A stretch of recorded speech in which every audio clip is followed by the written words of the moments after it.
এরই মধ্যে ইন্ডিয়ার দ্বিতীয় যে যুদ্ধ, পানির যুদ্ধ, সেটা কিন্তু অলরেডি শুরু হয়ে গেছে। আপনারা জানেন যে শেখ হাসিনার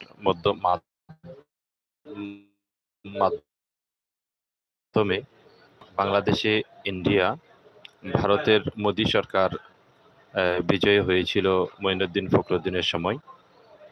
মূলত শেখ হাসিনাকে ব্যবহার করে শেখ হাসিনা একটি ছায়া সরকার ছিল, আর সম্পূর্ণই ইন্ডিয়া এটাকে নিয়ন্ত্রণ করত। আর সেখানে ইন্ডিয়ার বিজয় হয়েছিল শেখ হাসিনার মাধ্যমে, শেখ হাসিনার বিশ্বাসঘাতকতার মধ্য দিয়ে। আর সেই সুবাদে কিন্তু 15 থেকে 16-17 বছর ধরা যায় শেখ হাসিনাকে একটি পুতুল সরকার হিসেবে ব্যবহার করে তারা ইন্ডিয়াই মূলত বাংলাদেশটাকে পরিচালনা করেছে। তো এই যে যুদ্ধের পর এখন ছাত্র জনতা এবং আমাদের সেনাবাহিনী সবশেষে যে ভূমিকা পালন করেছে, সেই কারণে কিন্তু আমাদের ছাত্র সমাজ কিন্তু 2024 সালে বাংলাদেশকে নতুন করে আবার স্বাধীনতা ফিরিয়ে আনে স্বৈরাচারের হাত থেকে। ইন্ডিয়ান সেই মোদির গুলাম হাসিনা, তাদের হাত থেকে বাংলাদেশকে তারা ফিরিয়ে আনে এবং বাংলাদেশ নতুন করে আবারও তারা স্বাধীন করে 2024 সালে। তো এরপর এখন যেটা শুরু হয়েছে, যে শেখ হাসিনা এবং মোদি ইন্ডিয়ায় বসে বসে যে বাংলাদেশ বিরোধী যে চক্রান্ত করতেছে, সেটারই একটা ফসল হচ্ছে আজকে বাংলাদেশকে চতুর্দিক থেকে ভাত তাদের গেটগুলা খুলে দিয়ে তারা বাংলাদেশকে বন্যায় তলিয়ে দিচ্ছে।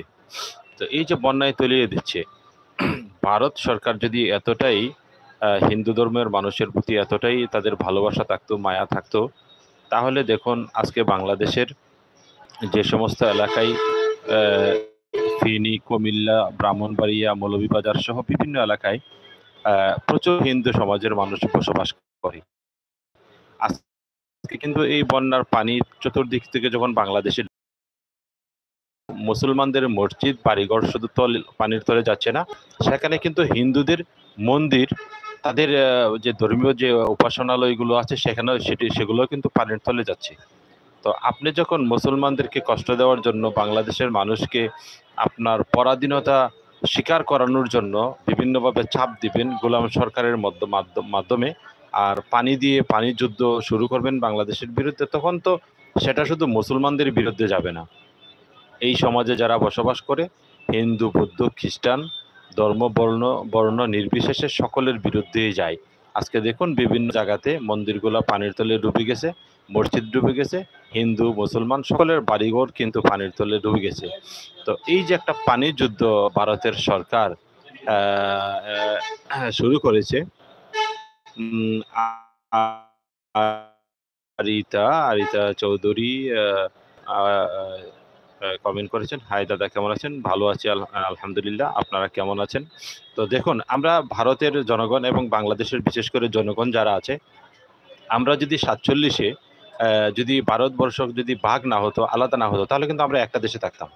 আর যদি একটা দেশে আমরা থাকতাম, তাহলে কিন্তু এটা সবাই স্বীকার করে যে পৃথিবীর সবচেয়ে পরাশক্তি থাকতো এই ভারতবর্ষ। তো এই যে ইংরেজরা আমাদের বাংলাদেশ থেকে যখন, ভারতবর্ষ থেকে যখন বিদায় নেয়, তখন কিন্তু ইংরেজরা ধর্মের ভিত্তিতে আমাদেরকে বিভাজন তৈরি করে পাকিস্তান এবং ভারত এইভাবে কিন্তু আলাদা আলাদা করে রেখে যায়, যাতে আমরা চিরদিন ধর্মীয় বিষয়গুলোকে, সংকীর্ণ বিষয়গুলোকে সামনে এনে কামড়িতে ব্যস্ত থাকি, লেগে থাকি। এই সংকীর্ণ ভাবে আমাদেরকে এক ধর্মের মানুষকে অন্য ধর্মের মানুষের বিরুদ্ধে লাগিয়ে দিয়ে দেওয়ার জন্য, চিরদিনের জন্য যাতে আমরা লেগে থাকি, কামড়াকামড়ি করি, মারামারিতে লিপ্ত থাকি, এই এই ধরনের খারাপ চিন্তা ভাবনা থেকে কিন্তু আমাদেরকে ভাগ করে আলাদা করে দেয়। তো সবকিছুর পরে যখন আলাদা হয়েই গেছে, স্বাধীন আলাদা হয়েই গেছে, রাষ্ট্র আলাদা হয়েই গেছে, পাকিস্তান, বাংলাদেশ, ভারত, আমরা যখন আলাদা হয়ে গেছি, তারপরেও আমাদের দেশের নাগরিকদের মধ্যে কিন্তু প্রচুর ভালোবাসা। ইন্ডিয়ার যারা নাগরিক তাদেরকে আমরা ভালোবাসি, আমরা বাঙালি, আমাদের ভাষা বাংলা। হ্যাঁ, ইন্ডিয়ার যারা আছেন তারা ভারতীয় হলেও তারা বাঙালি, আমরা বাংলাদেশি হওয়ার পরেও আমরা বাঙালি, আমাদের ভাষা বাংলা, আমরা একই এর সাথে চলে ফিরে বড় হয়েছি, শত শত হাজার হাজার বছর আমরা একসাথে ছিলাম। তো এটা আমাদের একটা ঐতিহ্য। তো আমরা এখন ভারতের জনগণকে ভালোবাসি, ভারতও আমাদের জনগণকে ভালোবাসে। আপনারা ভারতের যারা আছেন দাদারা আছেন, আমি একটা জিনিস আপনাদেরকে বলবো, আপনারা বাংলাদেশের মিডিয়ার নিউজ যারা দেখেন মাঝে মাঝে, আপনারা জানেন যে অনেক বছর ধরে বাংলাদেশের বিভিন্ন রাজনৈতিক দল বুদ্ধিজীবীরা বলার চেষ্টা করেছে ভারতের দাদাকে, আমাদের নরেন্দ্র মোদী দাদাকে, যে আপনারা বাংলাদেশের জনগণের সাথে সম্পর্ক করুন। জনগণের সাথে যখন জনগণের সম্পর্ক হবে, সরকারের সম্পর্ক হবে, সেটা দীর্ঘায়িত হবে সম্পর্ক, শত শত বছর, হাজার হাজার বছর সেই সম্পর্কটা থাকবে। কিন্তু ভারত সরকার যেটা করেছে, জনগণের সাথে সম্পর্ক বাদ দিয়ে এক্ষুনি হাসিনার সাথে সম্পর্ক করেছে। আর যেটা হয়েছে যে যার কারণে এই খুনি হাসিনা 15 থেকে 16-17টি বছর বাংলাদেশ শাসন করেছে। সেখানে আইন বলতে কোনো কিছু ছিল না। পৃথিবীর সবচেয়ে নিকৃষ্টতম শাসন। আপনারা যারা লেখাপড়া জানেন তারা অবশ্যই পড়তে জানেন। আপনারা পৃথিবীর যত ইতিহাস পড়বেন, পৃথিবীর শুরু থেকে আজ পর্যন্ত পৃথিবীর যত নিকৃষ্ট শাসন ব্যবস্থা আছে, এর চেয়ে হাসিনা সরকারের আমলের এই শাসন ব্যবস্থার চেয়ে পৃথিবীর ইতিহাসে, পৃথিবীর জন্মের পর থেকে আজ পর্যন্ত এত নিকৃষ্ট শাসন ব্যবস্থা কোথাও ছিল না। যেখানে মানুষকে গুম করা হতো, খুন করা হতো, রাজনৈতিক মানে হিংসা থেকে, প্রতিহিংসা থেকে। সেখানে এটা না যে একজন লোক অন্যায় করেছে কোর্টে তার বিচার হবে, আইনে তার বিচার হবে, এটা না। শুধু সে বিরোধী দল, শুধু সে আমার দল করে না, বা আমার দলের অন্যায়ের বিরুদ্ধে সে প্রতিবাদ করে, এই অন্যায়ের কারণ এটা নাকি অন্যায়, এই কারণে এই দেশের হাজার হাজার মানুষকে, লাখ লাখ মানুষকে জেলে পুরেছে, গুণ গুণ খুন খুন হত্যা এগুলা করেছে। আপনারা জানেন বাংলাদেশের বাংলাদেশের মানুষের মধ্যে যে বিভিন্ন পারস্পরিক যে সৌহার্দ্য ভালোবাসা ছিল, হিন্দু মুসলিম খ্রিস্টান বৌদ্ধ বা এক দলের প্রতি আরেক দলের মানুষের, সেটা কিন্তু অনেকটা ভালো, অনেক ভালো ছিল, ভালো পজিশনে ছিল। আমরা একসাথে হিন্দু, আমাদের আমাদের স্টুডেন্ট যারা ছিল ছাত্র জীবনে একসাথে আমরা লেখাপড়া করতাম, বন্ধু, আমরা একসাথে খেলতাম, একসাথে লেখাপড়া করছি, একসাথে খেলেছি, একসাথে আমরা চাকরি বাকরি করেছি, একসাথে এখনো আমাদের অনেক বন্ধু বান্ধব আছে হিন্দু ধর্মের, আমরা একসাথে চলি, আমরা একসাথে ওঠা বসা করি। কেউ বুঝতেই পারে না যে ও হিন্দু আর আমরা মুসলিম, একসাথে আমরা বড় হয়েছি।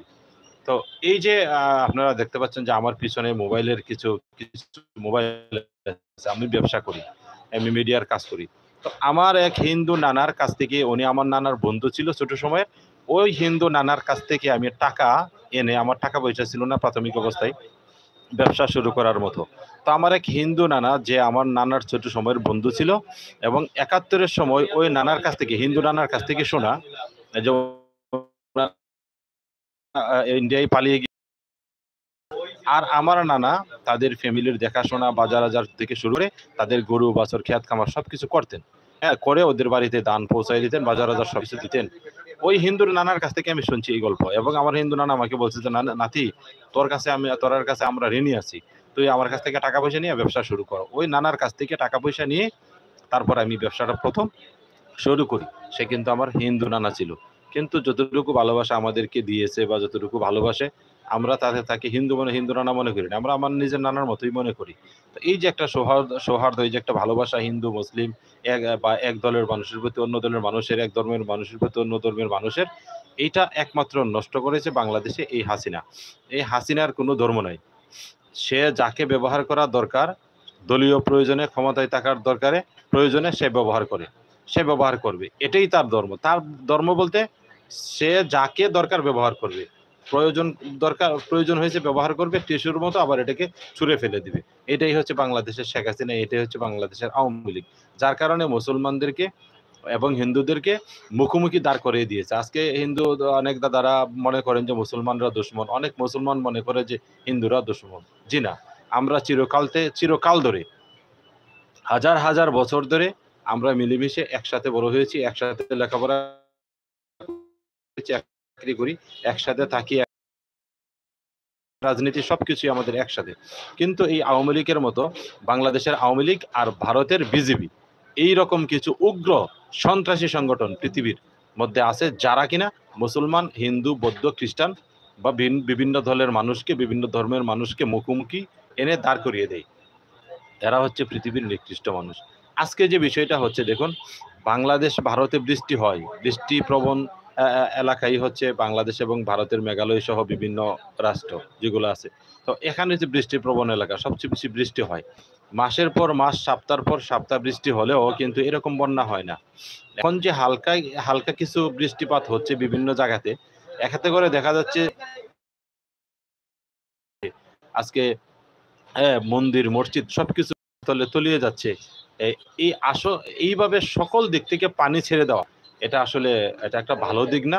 এটা আমরা মনে করি, এবং পৃথিবীর সচেতন মানুষ, যেকোনো মানুষ মনে করবে যে এটা মোদী সরকার এবং হাসিনা বুদ্ধি করে পরামর্শ করে যে শেষ পর্যন্ত একটা পানি যুদ্ধ, বাংলাদেশের মানুষকে আর্থিকভাবে ক্ষতিগ্রস্ত করা, নতজানু করার জন্য একটা পানি যুদ্ধ শুরু করেছে। এটা মানুষ মনে করবে। আমরা যদি বলি যে এটা মনে করবেন না কেউ, তারপরেও কিন্তু মানুষ এটা মনে করবে। কেন মনে করবে? আপনারা জানেন যে আন্তর্জাতিক আইনে পৃথিবীর যত নদী আছে সেই নদীগুলোর উজানে বাঁধ দেওয়া নিষেধ, এটা নিষেধ।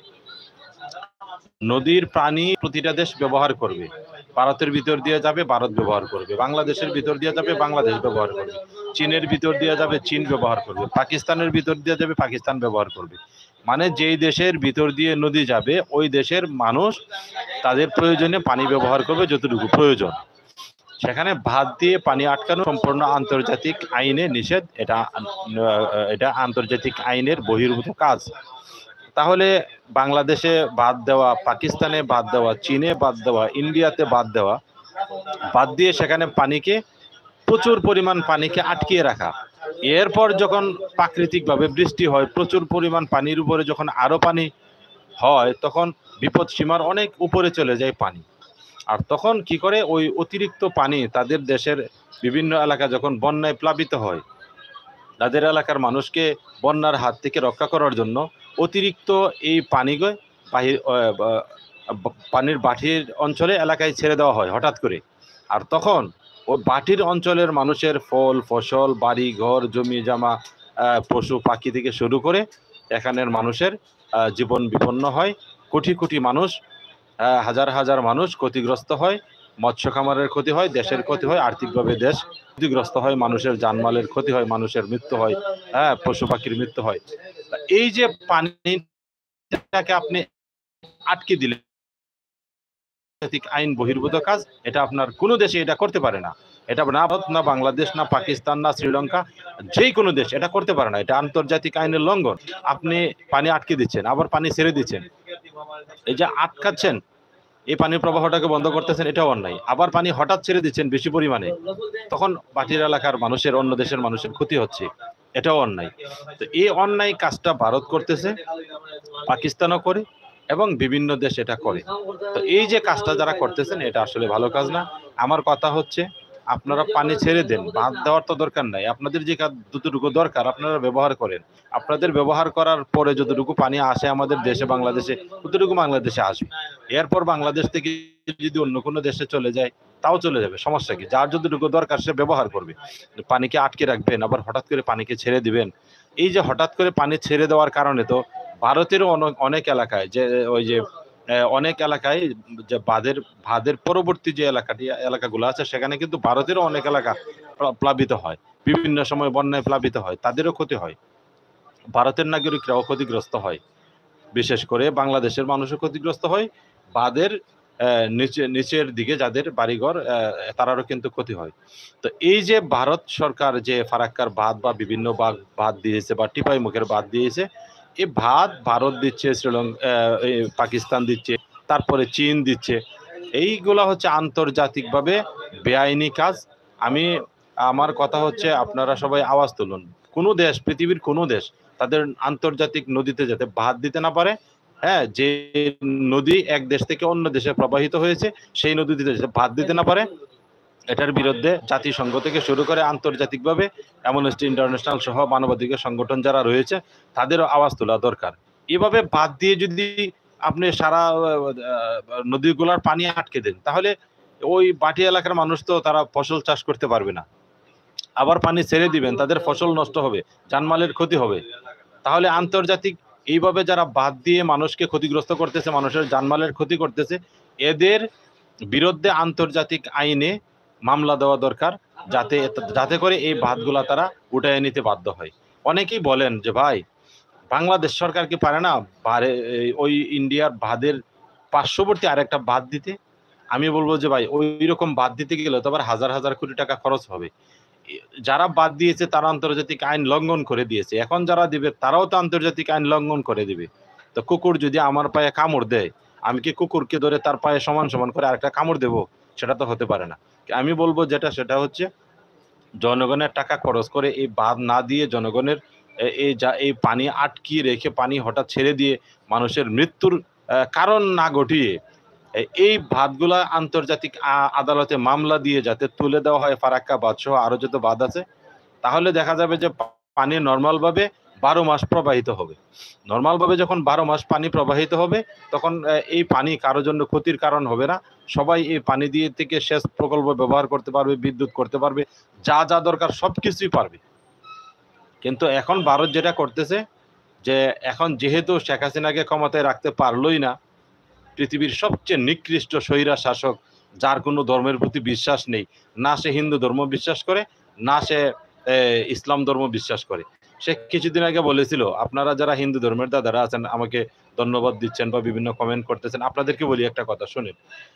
কিছুদিন আগে আমাদের সাবেক প্রধানমন্ত্রী, যিনি আপনাদের দেশে এখন বেড়াতে গিয়েছেন, হ্যাঁ, দাদার কাছে গিয়েছেন শান্তির জন্য, উনি বলেছিলেন যে আওয়ামী লীগের কোনো প্রভু নেই, আওয়ামী লীগের প্রভু হচ্ছে জনগণ। আচ্ছা ধরুন আমি বলি যে ইসলাম ধর্মে তো জনগণকে প্রভু মানলে ইমান থাকে না, মানে সে আর মুসলমান থাকে না।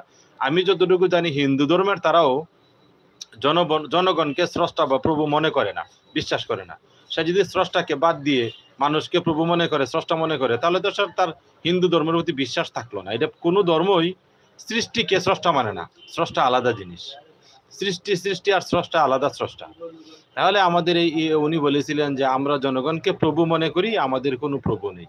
আমাদের যদি কোনো প্রভু না থাকে, জনগণ যদি আমাদের প্রভু হয়, তাহলে সে কোন ধর্মের ব্যক্তি দিয়ে কথাটা বলেছে? না ইসলাম ধর্ম, না হিন্দু ধর্ম, না খ্রিস্ট ধর্ম, কোনো ধর্মেই তো এই কথাটা পড়ে না। এই কথা বললে তো সে কোনো ধর্মের অনুসারী না। আসলে ওই লোকটা কোনো ধর্মের অনুসারী না, শুধু ধর্মকে ব্যবহার করে রাজনীতির প্রয়োজনে। অনেকে একটা কথা বলেন যে ধর্ম নিয়ে রাজনীতি করা ঠিক না। আমি এটা বলি না, প্রতিটা ধর্মেতেই রাজনীতির বিষয় আছে, প্রতিটা ধর্মেতেই রাজনীতি, রাষ্ট্র, সমাজ, পরিবার, হ্যাঁ, এগুলা কিভাবে চলবে না চলবে কম বেশ বিধিবিধান আছে। তাহলে আপনার ধর্মে যতটুকু রাজনীতি আছে সেটা তো আপনাকে অবশ্যই ধর্ম মানতে গেলে করতে হবে।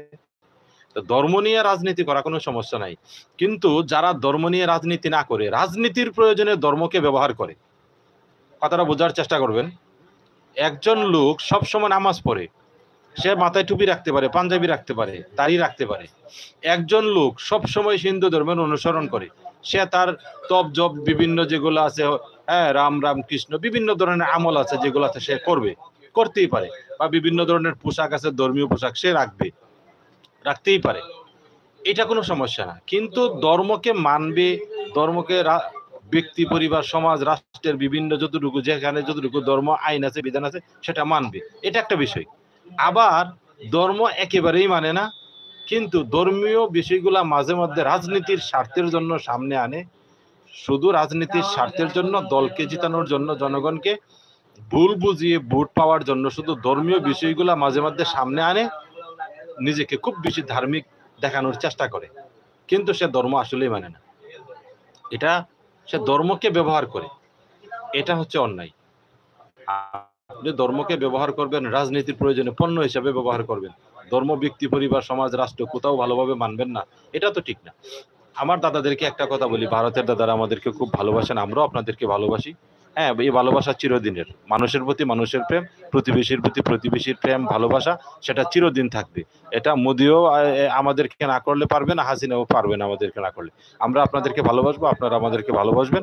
এটা এটা এটা ভালোবাসার আদান প্রদান চিরদিন থাকবে, কারণ আমরা একই দেশে ছিলাম, একই দেশে ছিলাম। হয়তো এখন আমরা আলাদা, তারপরেও তো আমরা একই দেশে ছিলাম। আমরা বাঙালি, আপনারাও বাঙালি, আমরাও বাঙালি, আমাদের ভাষাও বাংলা, আপনাদের ভাষাও বাংলা। কিন্তু আমার কথা হচ্ছে যে এখানে আমাদের দেশের রাজনৈতিক কুচক্রী মহল যারা আছে, যারা সঠিক রাজনীতি জানেও না, বুঝেও না, তারা কিন্তু আমাদের ভিতরে ভুল বুঝিয়ে দেয়। দেখুন, বাংলাদেশে 2024 সালে ছাত্রদের মাধ্যমে যে বিপ্লব হয়েছে, সেই বিপ্লবের পরে আপনারা ভারতের বিভিন্ন মিডিয়াতে, কিছু কিছু মিডিয়াতে, বিজেপি সরকার নিয়ন্ত্রিত কিছু কিছু মিডিয়া, অনেক মিডিয়া পজিটিভ নিউজ করেছে, কিছু কিছু মিডিয়া এমন নিউজ করেছে যে বাংলাদেশের হিন্দুদের রক্ত গঙ্গা বইতেছে, তারা 1 কোটি হিন্দু তারা ইন্ডিয়াতে প্রবেশ করবে। কিন্তু আমি আমার চ্যানেলেই আমি হিন্দু ভাইদের সাক্ষাৎকার দিয়েছি, তারা প্রতিবাদ মিছিল করেছে বিভিন্ন জায়গাতে, তাদের ন্যায্য অধিকারের জন্য আমার চ্যানেলে নিউজ আছে। হ্যাঁ, আমি নিউজ দিয়েছি, সাক্ষাৎকার দিয়েছি। কিন্তু তারাও বলেছে এটা আমাদের দেশ, এই দেশের প্রতি আমাদের ভালোবাসা আছে, মায়া আছে, দরদ আছে, আমরা এই দেশ ছেড়ে যাবো কেন? এটা আমাদের দেশ, যাওয়ার কোনো প্রশ্নই আসে না। কিন্তু দেখা যাচ্ছে তারা বলতেছে যে হিন্দুদের রক্তগঙ্গা বইতেছে। এটা হচ্ছে ভুল কথা। কিছু কিছু জায়গায় দেখা হিন্দুদের কিছু কিছু জায়গায় যে যারা হামলা করেছে এটা আওয়ামী লীগেরই বিভিন্ন গ্রুপ প্রতিপক্ষ হিন্দু গ্রুপ এক গ্রুপ আরেক গ্রুপের উপর হামলা করেছে। এবং একজন আমাদের একজন আন্টি, হিন্দু আন্টি, উনি কথা বলেছেন মন্দির নিয়ে, সেটাও একটা ভুয়া নিউজ এর মধ্যে প্রমাণিত হয়েছে। এবং আপনারা জানলে খুশি হবেন যে হিন্দু ধর্মের বাড়ি ঘর এবং তাদের মন্দির থেকে শুরু করে তাদের প্রতিষ্ঠানগুলো এই দেশের মাদ্রাসার ছাত্র, জামাত শিবিরের ভাইয়েরা এবং এলাকার সাধারণ মানুষ তারা মিলে নিরাপত্তা দিয়েছে, পাহারা দিয়েছে, যাতে তাদের উপরে হামলা করতে না পারে, যাতে কোনো রাজনৈতিক মহল এদের ক্ষতি করতে না পারে। তাহলে আমরা তাদেরকে কতটুকু ভালোবাসি, তারাও আমাদেরকে ভালোবাসে। আপনারা দেখুন হিন্দু বিভিন্ন মন্দিরে এবং বৌদ্ধদের সাথে মিটিং করেছে জামাত ইসলামীর আমির। তারাও বলতেছে যে আমরা আমরা তাদের মধ্যে কত সুন্দর আলাপ আলোচনা, রাজনৈতিক মিটিং এবং কথাবার্তা। আমরা তো এটা ভালোবাসি। এই দেশের মানুষ মনে করে এই দেশের প্রতিটা নাগরিক এদেশের সমান অধিকার ভোগ করবে।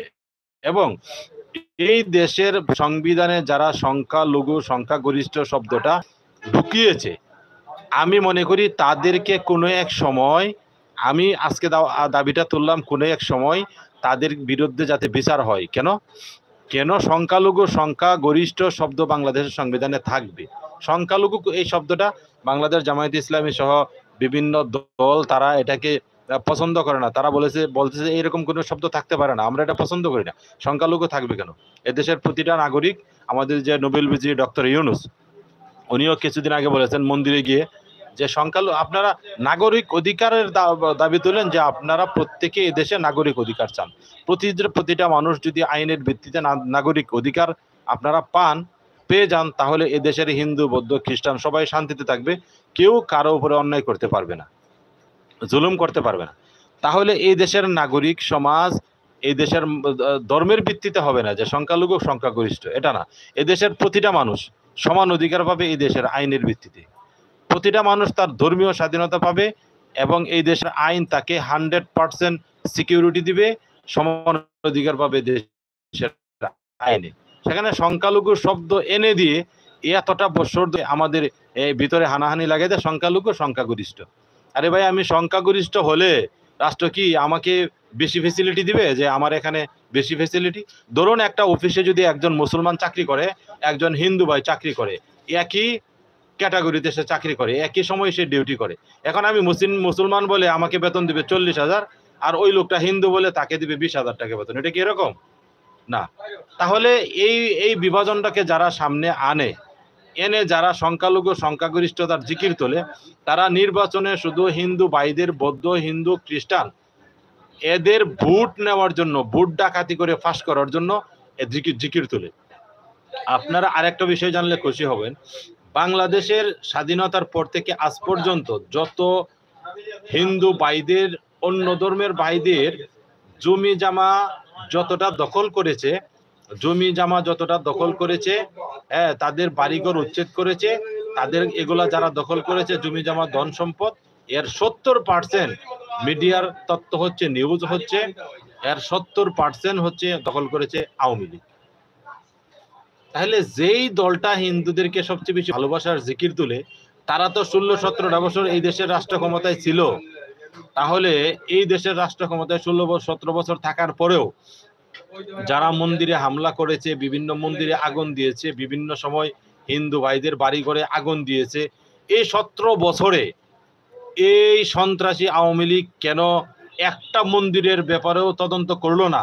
একটা ঘটনারও হিন্দুদের উপরে যা অত্যাচার, নির্যাতন, মন্দির ভাঙচুর, আগুন দেওয়া হয়েছে, এদের একটার বিচারও কেন আওয়ামী লীগ করলো না?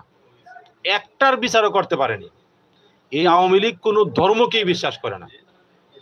আমি মনে করি আওয়ামী লীগ মানে আলাদা একটা, এটা কোনো ধর্মীয় চেতনাকে বিশ্বাস করে না।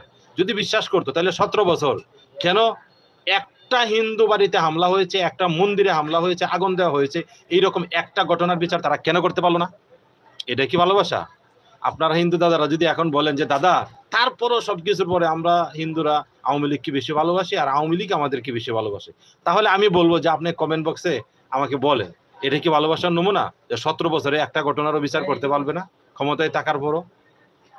কিন্তু আমি আপনাদেরকে এই আশ্বাস দিতে পারি, এখন যে আমাদের নোবেল বিজয়ী ইউনুস স্যার আছেন অন্তর্বর্তীকালীন সরকার, এখন আপনার হিন্দু সমাজের ভাইদেরকে আমি অনুরোধ করব, বাংলাদেশের যতটা মন্দিরে হামলা হয়েছে, যতটা হিন্দুদের বাড়ি ঘরে হামলা হয়েছে, আপনারা আদালতে যান, আদালতে গিয়ে বিচার দেন, মামলা করেন, থানায় যান, মামলা করেন। এই ঘটনার সাথে কারা জড়িত, প্রয়োজনে এখানে তদন্ত কমিটি করেন, জাতিসংঘের অংশগ্রহণে তদন্ত কমিটি করেন, তদন্ত কমিটি করে এই যারা হামলা করেছে তাদের শাস্তি নিশ্চিত করেন। আপনি নিশ্চিত এখানে আওয়ামী লীগের কিছু লোক পাবেন, আর আপনাদের হিন্দু সমাজের কিছু আওয়ামী লীগ যারা হিন্দুত্বকে, হিন্দু ধর্মের ধ্যান ধারণা বিক্রি করে, হ্যাঁ, তারা আওয়ামী লীগের কাছে বিক্রি হয়ে গেছে, এই বিকৃত মানার কিছু আওয়ামী লীগের হিন্দু পাবেন।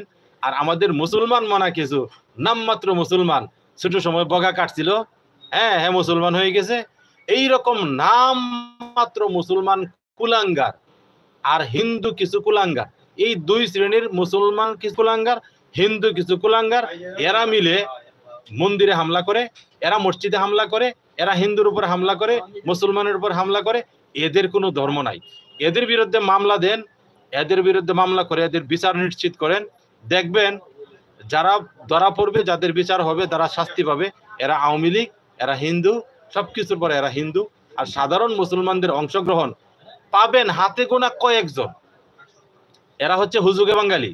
একজন বলেছে ধর ধর ধর ধর, মার মার মার মার, ওই কথা বলার সাথে সাথে দৌড় আর দৌড়ে মারা শুরু করে দিচ্ছে। সে যাচাই করে নাই যে ঘটনা কি, কি ঘটছে, কি হয়েছে। এরকম হাতে গোনা কয়েকজন অল্প সংখ্যক কিছু মুসলমান পাবেন, আর বাকিগুলা আওয়ামী লীগ করে কিছু হিন্দু সমাজের ভাই আর আমাদের মুসলমান সমাজের ভাই, তারা আওয়ামী লীগ করে তাদের মন মানসিকতা, ধর্মীয় চিন্তা চেতনা বিকৃত করে দিয়েছে। এরা দলের গোলাম, এরাই অশান্তি সৃষ্টি করে, বিভিন্ন মন্দিরে হামলা করে। কোনো মুসলমান মন্দিরে হামলা করতে পারে না, এটা ইসলাম ধর্মে নাই। আরে ভাই, আপনার হিন্দু ধর্মের কি কোথাও আছে যে আপনি মসজিদে হামলা করবেন? নাই তো। আপনি কোথাও দেখাতে পারবেন না যে হিন্দু ধর্মের কোথাও আছে যে মসজিদে হামলা করবেন, বা আমি কোথাও দেখাতে পারবো না যে ইসলাম ধর্মের কোথাও আছে মন্দিরে হামলা করো, হিন্দুর উপরে হামলা করো। এটা নাই তো, কোনো ধর্মে নাই। তাহলে আমরা যে ভণ্ডামিগুলা করতেছি, এটা হচ্ছে আমাদেরকে কেউ পিছন থেকে কাটি মেরে লাগিয়ে দিচ্ছে। কাঠি মেরে আমাদেরকে এক গ্রুপ আরেক গ্রুপের বিরুদ্ধে, এক ধর্মের মানুষ আরেক ধর্মের মানুষের বিরুদ্ধে লাগিয়ে দিচ্ছে। এই কাঠি যারা মারতেছে, এরাই হচ্ছে পৃথিবীতে সবচেয়ে বড় সন্ত্রাসী। এইগুলাই হচ্ছে সন্ত্রাসী সংগঠন। এক গোষ্ঠী আরেক গোষ্ঠী, এক দল আরেক দলের, এক ধর্মের মানুষ অন্য ধর্মের মানুষের সাথে মিলেমিশে থাকতে তারা দিতে রাজি না, তারা চায় সবসময় লাগিয়ে দিতে। আর এটাই ছিল ইংরেজদের মেইন থিওরি, যে তারা লাগিয়ে দিবে, এক গ্রুপ আরেক গ্রুপ, এক দল আরেক দলের বিরুদ্ধে লাগিয়ে দিবে। নয়তোবা আপনারা বলেন ভারতের যারা আছেন, বাংলাদেশের যারা আছেন, পাকিস্তানের যারা আছেন, আমি আপনাদেরকে প্রশ্ন করি, ধর্মের ভিত্তিতে কোনো রাষ্ট্র আলাদা হতে পারে? যে এই ধর্মে, এই রাষ্ট্রে শুধু হিন্দু থাকবে বা এই রাষ্ট্রে শুধু মুসলমান থাকবে, এই চিন্তা চেতনাকে লালন করে কোনো রাষ্ট্র আলাদা হতে পারে? পৃথিবীর কোনো ধর্ম বা কোনো ইতিহাসে বা কোনো সংবিধানে কোথাও এর বৈধতা নেই। মানবাধিকারের আইন বলেন আর যাই বলেন, কোথাও নেই। একটা রাষ্ট্রে হিন্দু থাকবে, এই রাষ্ট্রে মুসলমান থাকবে, এই রাষ্ট্রে বৌদ্ধ থাকবে, এই রাষ্ট্রে খ্রিস্টান থাকবে, এই রাষ্ট্রে নাস্তিক থাকবে, এই রাষ্ট্রে আস্তিক থাকবে, সকল শ্রেণীর মানুষ এই রাষ্ট্রে থাকবে। এটা হচ্ছে রাষ্ট্র। কিন্তু আমাদেরকে এই ইংরেজরা আলাদা করে দিয়ে গেছে, পশ্চিম পাকিস্তানে মুসলমানরা থাকবে, কেন হিন্দুরা থাকতে পারবে না? এবং হিন্দুস্তানে হিন্দুরা থাকবে, ভারতে মুসলমানরা থাকতে পারবে না, কেন? কে না করছে? মুসলমান রাষ্ট্রে মুসলমান থাকবে, শুধু মুসলমানদের জন্য আলাদা রাষ্ট্র, হিন্দুদের জন্য আলাদা রাষ্ট্র। এই থিওরিটা হিন্দুরা আমাদেরকে, ইংরেজরা দিয়ে গেছে মুসলমানদের মাথায় আর হিন্দুদের মাথায়, আমরা যারা হিন্দু মুসলমান আছে তাদের মাথায়। এই থিওরি দিয়েই আমাদেরকে বিভাজন করেছে। আর বিভাজন করার ফলে যখন পশ্চিম পাকিস্তান পূর্ব পাকিস্তান আলাদা হয়, এই ভারত থেকে পশ্চিম পাকিস্তানে পায়ে হেঁটে যাওয়ার জন্য যারা এই হাজার হাজার মাইল পায়ে হেঁটে গেছে, আমাদের হাজার হাজার মানুষ রাস্তায় মারা গিয়েছে, রাস্তায় তারা আহত নিহত হয়েছে। এবং পূর্ব পাকিস্তান থেকে ভারতে হিন্দু সমাজের যারা ছিল তাদের অনেকেই হিন্দুস্তানে চলে যাবে, কারণ যেহেতু হিন্দুস্তান আলাদা, আবার পূর্ব পাকিস্তান মুসলমানদের স্থান আলাদা। তো হিন্দুস্তান থেকে মুসলমানদের ওইখানে পূর্ব পাকিস্তান পশ্চিম পাকিস্তানে যাবে, আর পূর্ব পাকিস্তান আর পশ্চিম পাকিস্তান থেকে ওই ভারতে চলে যাবে হিন্দু ভাইয়েরা, অন্য ধর্মের তারা। তো এইভাবে পায়ে হেঁটে হাজার হাজার মাইল পাড়ি দিতে গিয়ে হাজার হাজার মুসলমান এবং ইতিহাস জানেন, প্রকৃত ইতিহাস জানেন, এটা এরকম। এই থিওরিটা ভুল, এটা সঠিক নয়। একটা সমাজে সকল ধর্মের মানুষ থাকবে, রাষ্ট্রীয় আইন মেনে ধর্মীয় স্বাধীনতা ভোগ করবে, রাষ্ট্রীয় আইন মানবে, ধর্মীয় আইন মানবে, কেউ কারোর সাথে লাগবে না, সবাই মিলেমিশে একসাথে বসবাস করবে। রাষ্ট্রীয় সুযোগ সুবিধা 100-এ 100% সমানভাবে তারা ভোগ করবে। এটাই হচ্ছে একটা দেশের মূল নীতি হওয়ার কথা। কিন্তু ইংরেজরা আমাদেরকে ভুল থিওরি দিয়ে আলাদা করে দিয়ে গেছে। আর ওই ভুল থিওরিটা এখনো ইংরেজদের কাছ থেকে যারা রাজনীতি শিখেছে, এই রাজনৈতিক দলগুলা লালন করে আমাদের হিন্দু মুসলমানদের ভিতরকে লাগিয়ে দিচ্ছে। এক ধর্মের মানুষ অন্য ধর্মের মানুষের বিরুদ্ধে লাগিয়ে দিচ্ছে, এক দলের মানুষকে অন্য দলের মানুষের বিরুদ্ধে লাগিয়ে দিচ্ছে। এটা হচ্ছে তাদের ইংরেজদের কাছ থেকে শিখা ভুল রাজনীতি। আমরা যারা সচেতন মানুষ, আমরা এই রাজনীতিকে সাপোর্ট করতে পারি না। আমার কাছে একজন হিন্দুর রক্ত যেমন পবিত্র, নিরাপদ, আমার কাছে একজন মুসলমানের রক্ত পবিত্র, নিরাপদ। সবাইকে আমি সমানভাবে ভালোবাসি, সবাইকে আমার রাষ্ট্র সমানভাবে ফেসিলিটি দিবে, সবাইকে আমার রাষ্ট্র সমানভাবে নাগরিক সুযোগ সুবিধা দিবে। এখানে কেউ হিন্দু বলে তাকে তুচ্ছ করতে পারবে না, এক মুসলমান বলে তাকে তুচ্ছ করতে পারবে না। সবাই রাষ্ট্রের কাছে সমান, সবাই আমরা এই দেশের নাগরিক, আমরা সবাই এই দেশটাকে সুন্দরভাবে করতে চাই। কিন্তু সে জায়গায় আমাদেরকে আমাদের রাজনৈতিক দলগুলা থাকতে দিচ্ছে না। তাই তো আজকে বাংলাদেশে যে হঠাৎ করে যে বন্যা, চতুর্দিক থেকে পানি ঢুকতেছে, বিভিন্ন গেট খুলে দেওয়া হচ্ছে, এটাও কিন্তু একটা ভুল রাজনীতির অংশ, ভুল রাজনীতির অংশ। কারণ নদীতে, আন্তর্জাতিক নদীতে বাঁধ দেওয়াটাও বেআইনি কাজ। পানি দলা করে আবার সেই পানিকে হঠাৎ করে ছেড়ে দেওয়া, নিম্ন অঞ্চলের মানুষের অন্য দেশের ক্ষতি হবে, সেটাও সঠিক না, বেআইনি কাজ। তাই আমি বলবো, আসুন আমরা আন্তর্জাতিক আইনকে শ্রদ্ধা করি, এক দেশের মানুষের প্রতি আরেক দেশের মানুষের ভালোবাসা বাড়াই, এক দেশের সরকার অন্য দেশের সরকারকে নৈতিকভাবে ভালো কাজে সহযোগিতা করি, অন্যায় কাজে মন্দ কাজে আমরা সহযোগিতা না করি। এবং আমরা যারা মিডিয়ার ভাই আছে, আমরা যারা নিউজ করি, আমরা উস্কানিমূলক নিউজ না করি, মিথ্যা নিউজ আমরা না করি।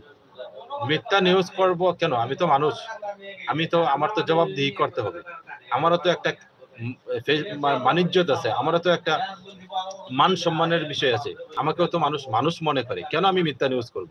আমি কেন হিন্দু ধর্মের ভাইদের বিরুদ্ধে মিথ্যা নিউজ করব? আমি কেন মুসলমানদের বিরুদ্ধে মিথ্যা নিউজ করব?